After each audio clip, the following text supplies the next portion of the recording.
sangat memilukan membaca kisah para pengungsi Vietnam ini.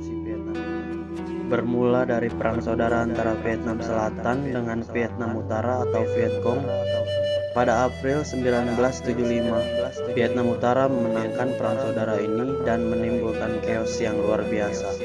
Para penduduk Vietnam Selatan banyak yang mengungsi dengan perahu seadanya, bahkan ada yang bocor.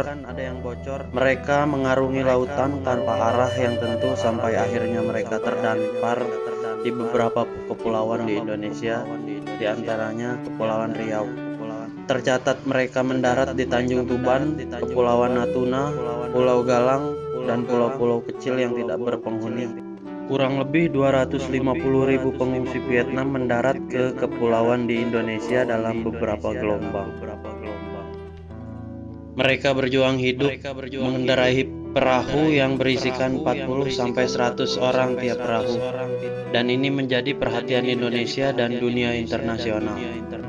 Akhirnya UNHCR atau United Nations High Commission for Refugees dengan disetujui oleh pemerintah Indonesia mendirikan pusat penampungan sementara pengungsian di Pulau Galang. Di sana dibangun berbagai fasilitas seperti rumah-rumah penampungan pengungsi, rumah-rumah pekerja UNHCR, vihara, gereja, depo bahan bakar, jalan-jalan penghubung, dan pelabuhan kecil untuk pasokan kebutuhan hidup. Pelabuhan ini disebut sebagai Pelabuhan Karyapura. Selama tahun 1979 sampai dengan tahun 1996, Pulau Galang menjadi perkampungan Vietnam. Telah beratus-ratus orang Vietnam yang meninggal di sini, selain karena sakit juga karena memang sudah tua. Selama 18 tahun ini, mereka telah bergenerasi. Tetapi memang pengungsi Vietnam ini diisolasi dari penduduk asli Indonesia, selain karena demi mudahnya pengawasan, pengaturan dan keamanan, juga karena supaya tidak menyebarkan penyakit di antara kedua bangsa ini.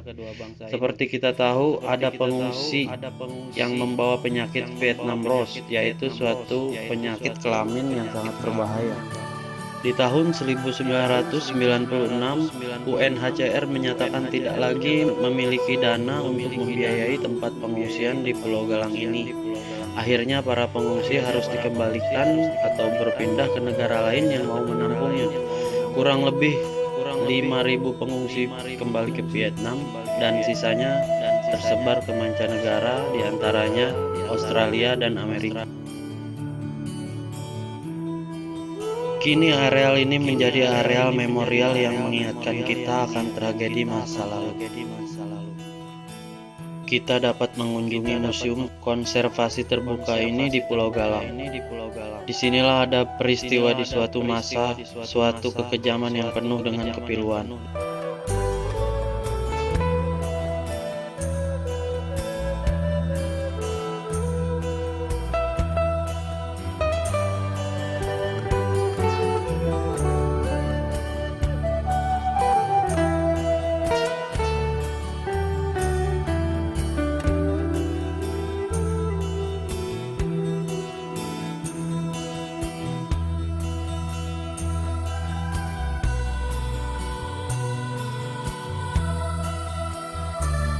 Di mana ribuan orang yang pernah hampir kehilangan harapan hidup dan tidak tahu harus kemana selain ikut terhanyut oleh gelombang laut di atas perahu yang bocor. Juga suatu bukti bahwa rasa kemanusiaan itu penting dan mendapat tempat terhormat di dunia. Terbukti adanya kerjasama yang baik antara Indonesia dengan UNHCR. Pengunjung masih dapat melihat beberapa monumen dan sisa peninggalan lain di lokasi pengungsian ini. Saat baru memasuki pulau, pengunjung akan disambut patung kemanusiaan oleh Taman Humanity. Patung ini dibangun untuk mengenang peristiwa tragis yang pernah terjadi di lokasi ini. Seorang pengungsi perempuan yang bernama Tin Han Loy bunuh diri karena tak kuat menanggung malu usai diperkosa oleh sesama pengungsi. Yang memprihatinkan, pemerkosaan bukanlah satu-satunya tindak kriminal yang pernah terjadi Pencurian dan pembunuhan juga dilakukan oleh para pengungsi. Untuk itulah sebuah penjara dibangun untuk menampung para pelaku kriminal dan juga para pengungsi yang mencoba melarikan diri.